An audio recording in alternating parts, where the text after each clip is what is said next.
Hi, everybody. It's Sheila Kamara Hay with another conversation to transform birth. And I'm super excited to introduce you to Alila Grace. Alila is a graduate of the Ecstatic Birth practitioner training, and she's also founder of the Vsteam Academy and the Makina Cup, along with being a pleasure and embodiment coach. Welcome, Alila.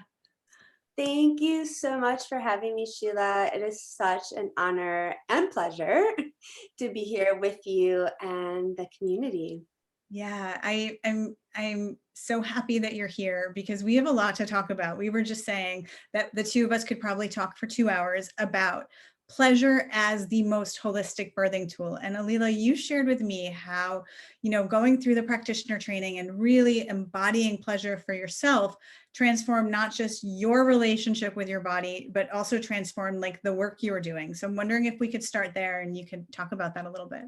Yeah, absolutely. So as I was telling you before, so I've been facilitating V-Steams for over 10 years, and I've been studying Tantra yoga and facilitating just in general for many decades. And I used to think that we had to heal and transform in a really cathartic way. I thought that there had to be pain and there had to be screaming and there had to be crying and it had to be really intense experience. And going through your training was such an amazing invitation to not only bring pleasure into the bedroom, but to bring it into every moment of my life. How do I attend to brushing my teeth? How do I attend to doing my daughter's hair? How do I attend to washing my face? Just the simple things.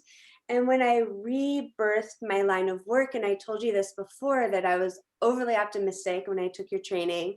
I was pregnant, which was an amazing, amazing portal and opportunity. And I had the idea that I would graduate and I would have my baby, and then I would be an ecstatic birth practitioner and I would continue being a doula and studying midwifery. And what I found was that through the training and through activating my own pleasure and circuitry, that my gift and offering back to the world was already kind of written in a way, but I had to rewrite the way that I was attending to my work.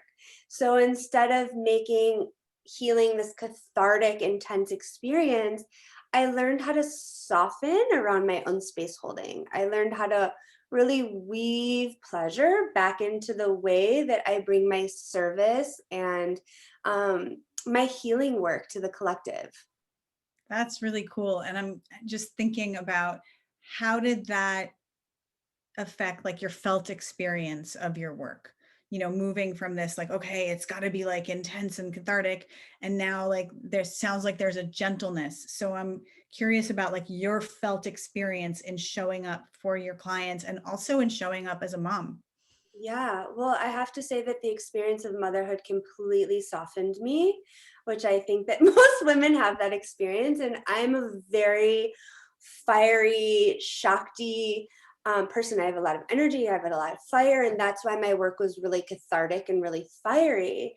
And through the pleasure, so let's, expand upon pleasure as the element of water, because it's like releasing our waters, opening our waters, engorging our labia. The whole essence of pleasure feels like this unbound, watery, juicy experience. So as I brought more of the waters into my own day-to-day experience, I was able to bring that into my facilitation. And I have to say that at first it felt really awkward.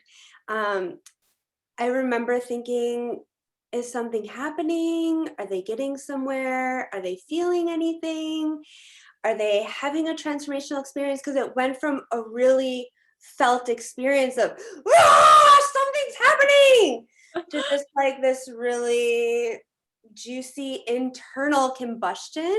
Mhm. But over time, again and again, I've had even more feedback of how powerful and transformational the work is, because it's so gentle and so watery and so opening. So I've had to rewire so much of my circuitry and space holding to allow for silence, allow for spaciousness, allow for the gentle flow and the ease of waters that's not the intensity of that fire. So interesting. And what I hear you saying is that, it doesn't have to be like vicious, right? Yes. That there's as Yeah. much power in the Yeah. water, in that Yes. watery flavor, in that Yes. gentleness, as there was in that like outright apparent like warrior energy that Exactly. you were bringing forward before. And so, can you talk a little bit about how that played out in your own birth experience? Yeah. So my own birth experience, I look back at it and I'm like, it really had chapters. And I believe that my birth happened just at the end of the ecstatic birth practitioner training. So I had an opportunity to really go through the whole thing. And the first chapter, part of my birth, was very intense. I was puking intensely. I was screaming. I was grunting. I was squatting like a warrior. And I kept envisioning myself in the intensity of, oh, I gotta get this baby out, like that, pushing, intense. And then I remember all of a sudden it clicked. And I looked in the mirror and I said, this is not how it's gonna happen. You're not doing it the right way. This is not how you're gonna birth your baby. I was like, it almost brings up tears to think about, because I was moments to being transferred to the hospital. And in that moment, I was like, I'm not going to the hospital, and I know I need to do it differently. And I remember getting out the sage and essentially saging myself and turning on a song that just brought up all the feels. And I was naked with my big dark nipples dancing. And I remember everyone watching me just going like, what is happening? And one of the elder midwives arrived and she laid me down and she was just petting me like a cat so sweetly. And she said, babe, your uterus is doing all the work. You have to do nothing. The only thing you have to do is breathe and allow. And I remember all of a sudden taking the intensity of the waves and thinking that I had to ride them to, Mhm. the only thing I have to do in this moment is breathe. And within, I think, an hour, I was 10 centimeters dilated and birthed my baby in the bathtub. I mean, it was that tangible of an experience of all I had to do is totally surrender. Yeah, that's awesome. It's like your birth was the physical embodiment of the contrast that you were talking about, even in your own work. Yes, absolutely. And I can tell you too, I mean, as a single mom, I'm starting to date again. Like I finally got to that threshold. And the men that I'm attracting are so soft and beautiful and open in their heart. And there's a part of me that's like, where's the hard pulsing? Ah! And I'm like, wait a minute, wait a minute. And it's just watching myself repattern my entire experience inside this yummy, watery pleasure archetype. Yeah, and there definitely can also be a lot of pleasure in that, like, and that Yeah, hardness. Not to like yeah, discount that, but what I love in what I'm hearing you say is, um, it doesn't have to be that way, and that there's as much power in that softness. There's as much power, like when you're not like banging up against something, that in that fluidity, yes. there's so much beauty and there's so much power. And one of the things, as I'm super passionate about, is I think a lot of people are really, really depleted. Mhm. And especially moms, especially birth workers, Yeah. there's chronic depletion all around. And it's because we've been taught to like fight and like, show up, and, Yes. that has its time and place for sure. Yes. Um, but like even for birth workers, like you're holding the space for this beautiful experience, and a lot of times like you're seeing something that's very different because our systems and structures aren't supporting that. So this like chronic depletion, I think, is really, really wearing on our bodies. And so the piece that I'm so passionate about is melting into the sensations of the body, accessing like that pleasure within, accessing that oxytocin flow, which I hear you describing as like, a connection to that fluidity. Mhm. Because first of all, it feels really good. Yeah. So right there, like you've elevated your experience wherever you are, whatever you're doing, like if you can do that. Yes. And second of all, like it's really, really nourishing to your being. So rather than running that cycle of like chronic depletion, you're nourishing your being while you're mothering, you're nourishing your being while you're supporting your clients, you're nourishing your being while you're running your business, which I think is a very different model than that like go, go, go, push, push, push that so many of us are trained in. Absolutely. And I can tell you the tangible experience of running my business, there was a moment where I decided to like step into my CEO seat, and I got really alpha about it. Like I was super crazy about my time blocking. I don't have time to have a conversation because I have work that I have to do and I have deadlines that I have to do. And I felt really in this, and I could see in the way that I attended my daughter, it started to become and feel very aggressive. Like I started to have less patience with her. I wasn't able to just be present with her and slow down with her because I was like, I have things to do. I have an agenda. And again, one day I woke up and was like, hey babe, this is not the way you want to do it. And I made a conscious choice to put my prayer before my to-do list, to put my pleasure before my driving bottom lines. And not only did that change my business structure because I became more magnetic, more open, more creative, more allowing, more radiant, and even opening the circuitry of my pleasure, it helped me to create from a place that was really embodied, not just from a place of I got to get it done.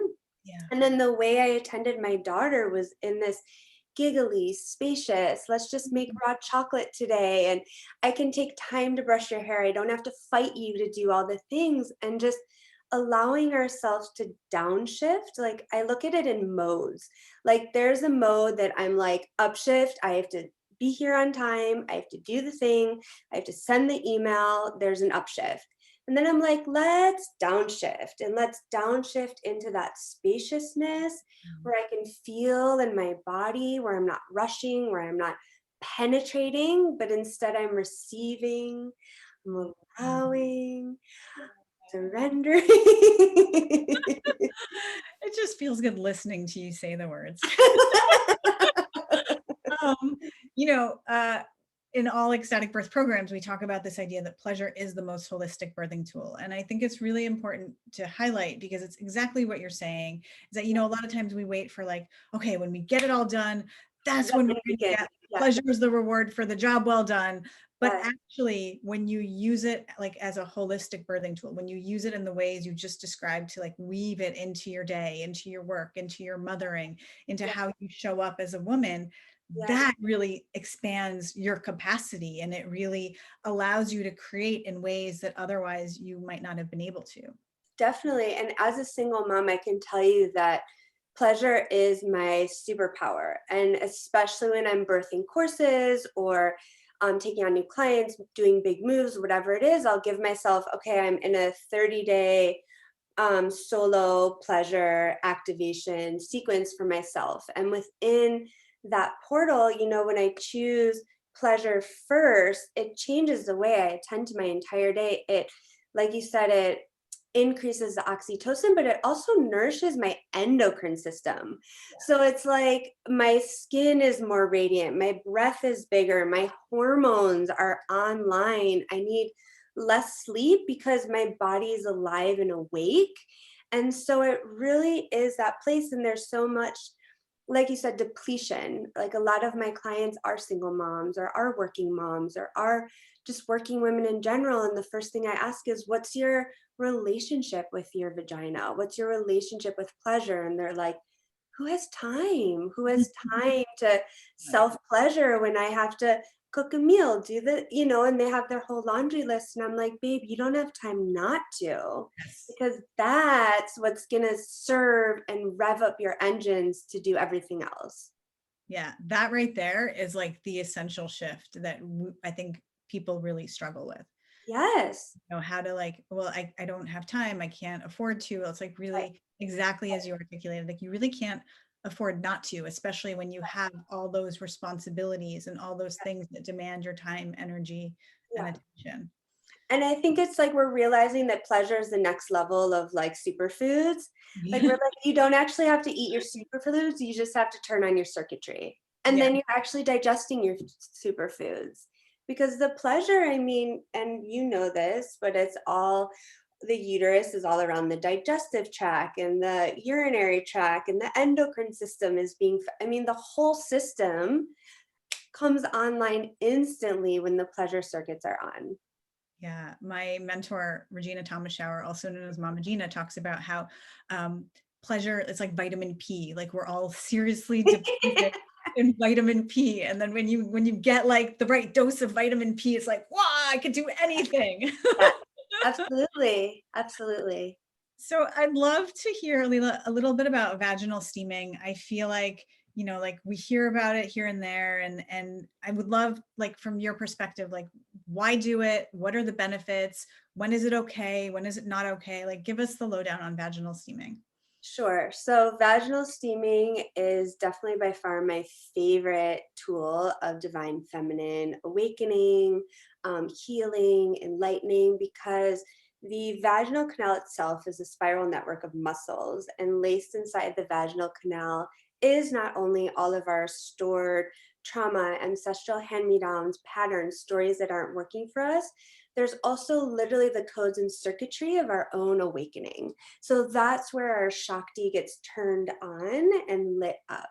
So just from a biological standpoint, when we sit down on the steam throne, the steam tickles the labia and it engorges. So what it actually does is it mimics the arousal state. So it increases oxytocin, it engorges the labia, increases lubrication, and it swells the vaginal canal. So already it's a natural pleasure-inducing elixir. From there, think about our ancestral hand-me-downs or stories or traumas as splinters that are buried inside the vaginal canal. And when we go into a steam room, it opens the pores and it brings everything to the surface. So in the same way, when we sit down on the vaginal steam, we're using specific herbal allies. Sometimes I refer to it as sacred plant womb medicine, because these plants are alive and they're receptive and open to our intentions and what we're putting into them. So it instantly, inside our vaginal canal, it opens the pores and it pulls everything to the surface. So not only are we detoxing on a physical level, we're detoxing on an energetic level, we're detoxing on an emotional level, and we're detoxing on a psycho-spiritual level. So everything's coming to the surface, it's being pulled out. And then we have a chance to infuse these open pores with our prayers, with our desire, with our pleasure, with these herbal allies medicine of what's growing on Mama Earth all around us. So I could speak, I wrote an entire course called the Vsteam Academy, as well as other things. So I could speak for days and days around vaginal steaming. And I think the most important thing to know is that it's really best for every woman. The only time where it's completely counterindicated is during pregnancy. So specifically for this community of birth workers and pregnant women, V-steaming is the best conception medicine. So if anyone's having fertility challenges or just wants to create space for conscious conception, vaginal steaming is the best tool, because it'll help to pull everything out and to prepare the uterus and the vaginal canal for that conscious seeding. And then after birth, it's the #1 time-honored healing medicine that midwives have been describing since the ancient times across every single culture for the healing of postpartum women. Again, on a physical level, it helps to pull out any extra mucous membranes or anything that's been kind of stuck behind. It also increases oxytocin, which, as we know, helps the letdown of breast milk. What mom doesn't need an increase of oxytocin after birth?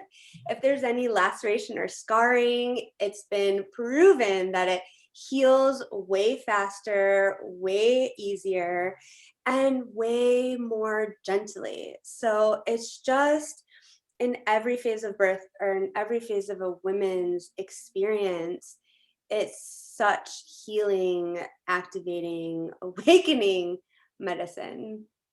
Yeah, sounds so juicy. And, I think about, like, one of the things I'm constantly telling women, like, your body holds memory, right? And Mhm. what happens in birth, you've such a big expansion in energy that if there's stuff that you've been kind of like Yeah, consciously or unconsciously holding on to, patterns that you've kept in place, it's yeah, going to pick it up. And yeah. so I'm curious, listening to you, why specifically does the vagina hold so much? Well, if you think about it, the uterus and the vagina, it's literally like our chalice. It's our receptacle. It's where we literally can hold and hide everything. So most of the reproductive ailments, fertility issues, endocrine system imbalances, hormone imbalances, all of this, I mean, even a lot of times the women that I work with postpartum that have had things like C-sections or their cervix was shy to open, a lot of times it was trauma. It was trauma that was held in the cervix, trauma that was held in the vaginal canal. All of our ancestral hand-me-downs are lodged inside the vagina because it's the best place for them to hide. And then it shows up. So when we go back to that place of taking self-pleasure to the bedroom, not only self-pleasure in our day-to-day experience, but let's talk about actual discovering our pleasure within our vaginal canal. What we do is we start shaking things up. Just like with the yoni steam, we start shaking things up and bringing things to the surface. So it's the best way to really unravel so many of these threads that are ours and that are not ours, because we come into a world.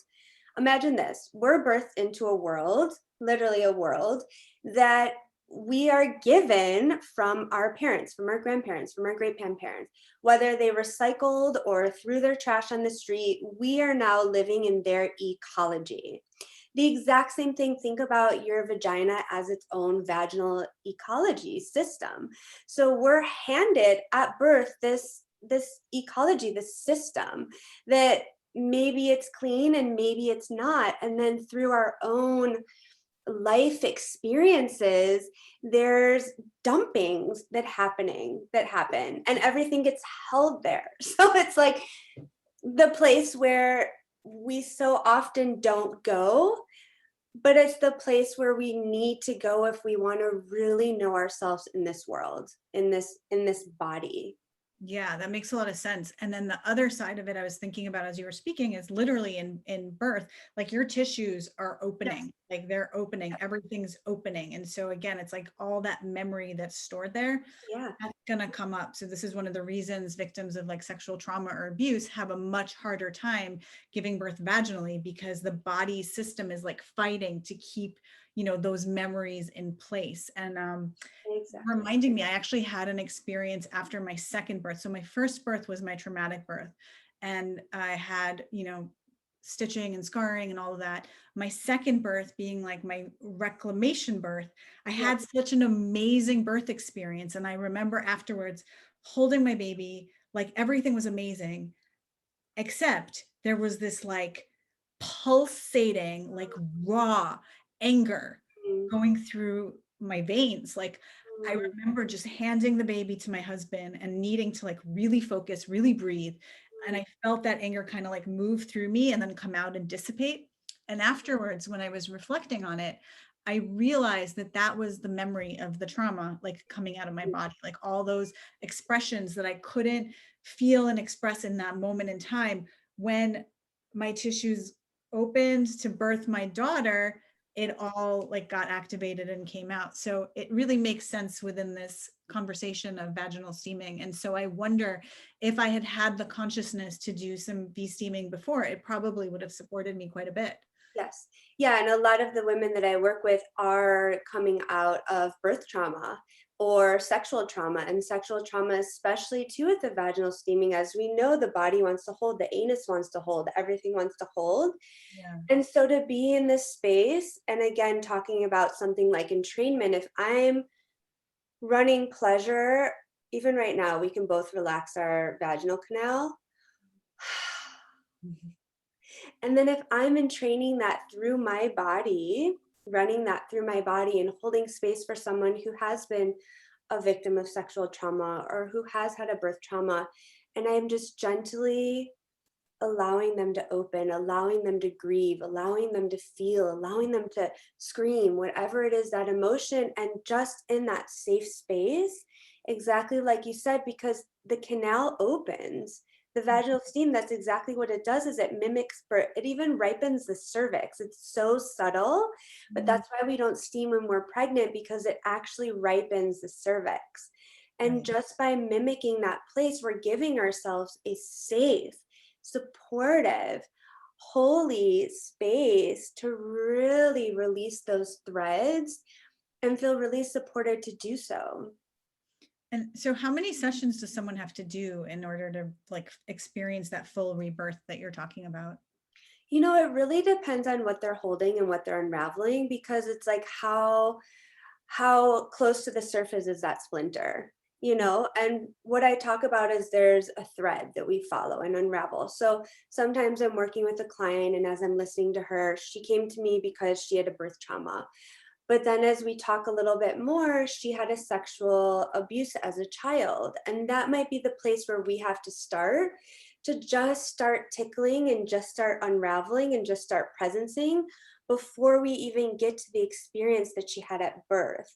So there is this unraveling process, and it sometimes people in one session experience, most people, you know, amazing transformation. And the thing is there's also this 24 to 48-hour window of unraveling post vaginal steam. Just like after birth, the body remains open. So continuing to watch the dreams, journal, and that's why I do the coaching to support them, because there's so much of the element of it coming up. And sometimes it needs to just be tickled a little bit in order for them to even access that place. So to answer your question, there's no formula, because it's like, how long does it take to birth a baby? There's no formula, you know? It's like every woman is different, every baby is different, every trauma is different, every experience is different, every story is different. I found it really depends on the will of the client. Like I have some clients to me that move so fast, and I have some clients that I'm like, hey babe, you need to do the home play that I gave you, and if you don't, I can't support you anymore. Yeah. Because everyone moves at a different pace. But the amazing thing about the vaginal steam is that no matter what pace you're moving at, it's happening whether you want it to or not. Interesting. So I was just reflecting, I've done it a few times. And the first time that I did it, first of all, yeah, like it's such a beautiful, like sacred experience. I think for a long time, I was like, I don't know. I had like all these like fears. But then when I actually did it, it was so beautiful and so sacred. And exactly the way you described, like I felt it like reverberating in my being for days. Like I remember writing afterwards, I went to bed and I wrote, it felt like I was dreaming on purpose. Like there was something that was definitely unraveling. And then the sessions that I've had since have not really been as, not that they weren't impactful, but it wasn't to that same like overwhelming degree. So yeah, I guess it does make sense that everybody's body would be different, and depending on what you're holding and what you're releasing. And there's definitely a subtlety of layers. Like I've worked with people who told me they've been vaginal steaming for years, and then they come into my space and there's a ceremony and there's the intention and there's the sound healing and there's the space holding, and then they have amazing transformational experience, and they're like, wow, I didn't know vaginal steaming wasn't just sitting at the Korean spa and reading a magazine. You know, it's like, and, and especially with postpartum women, like I train facilitators in the academy to remind these women that the oxytocin only flows if they're fully present with the experience. Can you imagine trying to make love to your beloved while you're watching TV at the same time? You're not going to have the same turn on. You're not going to have the same oxytocin. You're not going to have an orgasm because your mind is somewhere else. But when you're really focused on your intention, when you're really focused on the engorging of your labia, when you're really focusing on how much can I open in this moment, then the body really starts to disintegrate. I mean, I've been steaming for over 10 years, and I did a steam last night, and every time I ask myself, like, how much more can I go? And I just remember sitting on the steam last night, and I was spiraling and I was opening and I was present. And of course I want to like read a book or write an article, or I'm like, I'm alone and it's late at night. But when I give myself the gift of presencing what's happening in my body, it's extremely profound. Yeah. Yeah. I mean, just that presence in and of itself, of that deep connection to your body, to the sensations of your body, is deeply profound. And this sounds like it just amplifies It all of does. that in a really beautiful way. It does. And it naturally, and the thing that I love about it is going back to our original conversation, you know, when I used to support women, it was like cathartic collie chopping and like screaming until you cried. But just sitting on the yoni steam and maybe spiraling, maybe vocalizing, maybe rubbing your breasts or rubbing your belly, it's so gentle. And that's what I love about it, is like we're doing this deep healing work and it's so non-invasive. It's so non-invasive. And it's a holistic vaginal tool. Like I've seen women heal from PCOS. I've seen women heal from consistent UTIs. I've seen women expel fibroids. Like it's amazing how much transforms so quickly just by the presencing, just by the devoting and the showing up for our own body. You know, as you were talking, I was thinking about, you know, a person's experience of orgasm. Mm, Similarly, in the way that you were talking, that orgasm can come from like a very like hard, clenchy place, right. which I think a lot of us, like growing up, that's what we knew, that's what we learned, that's what, and in the rewiring around pleasure, excuse me. I just was laughing at the thought of like rubbing the clit until it falls off and being like, yes, orgasm. Totally, I got so excited. I like, in the rewiring of like learning how to truly feel pleasure, right? The first step, and we do this in the practitioner training. The first step is just learning to feel, like learning to be present with the sensation. And then there's the tools that you use to like soften, to go deeper, to expand the pleasure, to move the pleasure within you. And so what starts to happen is, as women practice more and more, like really connecting to their pleasure, that hardness, even in their orgasmic experience, starts to melt away, because you start to realize like, actually, it feels so much better to just like drop in with that gentleness, Yeah. and you can go so much deeper. And holy wow, like this is an ever deepening, ever expanding process. Exactly. Yeah. And a part of my own training, when I started rewiring my body for pleasure, the first thing I did was I took my clit out of the picture. I was like, what would happen if I didn't have a goal oriented experience of self pleasuring? And I just totally took my clitoris out of the picture. And then as I started to explore the deeper caverns of the vaginal canal, it's exactly as you said, because so often when we orgasm, we clench in and up and just wait for that like tremor. But when we, and this is one of my favorite things that the yoni steam has taught me too, and through the yoni steam, I've been able to release my waters and like really de-armor even the G-spot and the cervix, because it's all about this opening. And even orgasm can be this blossoming open experience instead of this. Yeah, which is what is most supportive in birth. Yes, That's absolutely. that's the pathway, like the internal pathway that we Yep. try to support women to access, because it's that blossoming open that happens in birth. And once you can feel that in your body, you can understand like how birth could be pleasurable. You can, it makes so much sense. Whereas, you know, most people walking around will be like, what are you crazy? Like, what are you talking about? We have, and that's why it's so important. That's why I'm so Yeah. passionate about getting, you know, birth workers in this conversation and in an embodied experience of it. Because when you have that embodied experience in your own body, then you can not only understand how a woman can open like that, but you can transmit it to her in a way that she Exactly. can receive it more effectively. Exactly. And that transmission is exactly what I'm so passionate about too, is the entrainment and the transmission of, if I can feel it, if I can heal it, if I can awaken it, if I could sense it within my own body, then I can transmit it into your body. Then I can entrain it into your body. And it really is this process of like flowers blossoming in the garden. You know, it just takes one to say, hey, the sun's out, let's open. And then everyone else is like, oh, yeah. Oh, so beautiful, Alila. Is there anything that you wanted to share that you didn't get a chance to yet before we close? I'm totally in the moment and I'm really loving the conversation. Like in my mind, I'm like, wow, we can go so much further with this and have like a whole series of things happening.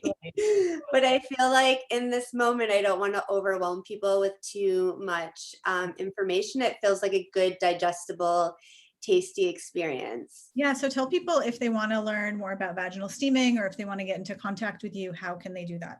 Great. So I have two pathways of potential that people can really learn and integrate vaginal steaming. One of them is a mini course called Steam Queen. It's a mini course, but it's really not so many. There's 11 videos and audio meditations and PDF downloads, and it really initiates someone into, I want to steam for myself. I go over all the ailments, I go over all the archetypes. So whether someone's having hormonal imbalances or postpartum needs, they can create their own home protocol. So Steam Queen is really for someone who's maybe not at the practitioner level, but really wants to understand the why, what, when, where, how, the lineage of yoni steaming and how they can incorporate it into their day-to-day holistic vaginal care experience. And then I have the Vsteam Academy, which is for any kind of practitioner, whether you're a yoga teacher, a birth worker, an acupuncturist, a nurse practitioner, anything that you do. Even, I have people coming in who are red tent facilitators. In any way that you love to hold space, this course is so full, not only of the herbal allies and the protocols. I really took it to the next level in how do we hold space for this practice? How do we attend to trauma when it arises? Even how do we build our business around vaginal steaming? How do we attend to our business from a place of pleasure and the divine feminine embodied? So I feel so passionate about this course or this academy, and I'll give you all the links so anyone who's interested. And I did code Ecstatic, and I'll give you this too. So anybody from this community who's excited and eager to start, I'm offering 10% off of any of the courses just as a gift. Thank you so much. Yeah. Yeah. And if you want to find me, my website is alilagrace.com, and I'm happy to give you all those as well. Send me the links and I'll put them down below. Yeah. Yeah, and also in that vein, the Ecstatic Birth Practitioner training is open now for early registration. So anybody that's interested in learning more about that, you can check that out at ecstaticbirth.pro. And Alila, you and I should probably talk about like creating a bundle for people. Just thinking that too. Like, my mind was going, where's the bundle? Where's the bundle? Totally. So we're going to talk after this. Thank you so much. Thank you for this beautiful conversation. It was so fun to feel how it wove through like birth and motherhood and professional life and, the vaginal steaming. It was really, really so beautiful and nourishing. Thank you, Alila. Yeah, and thank you for all the work that you do and the light that you bring. You've really transformed not only my birth, but the birth of my work and the birth of pleasure weaving through my work. And I am so honored to be in this community with you and be doing this work alongside of you. And I feel so excited to see where we can keep blossoming together. Yay, me too, me too. All right, everybody. Thank you so much for watching. Lots of love. Aloha.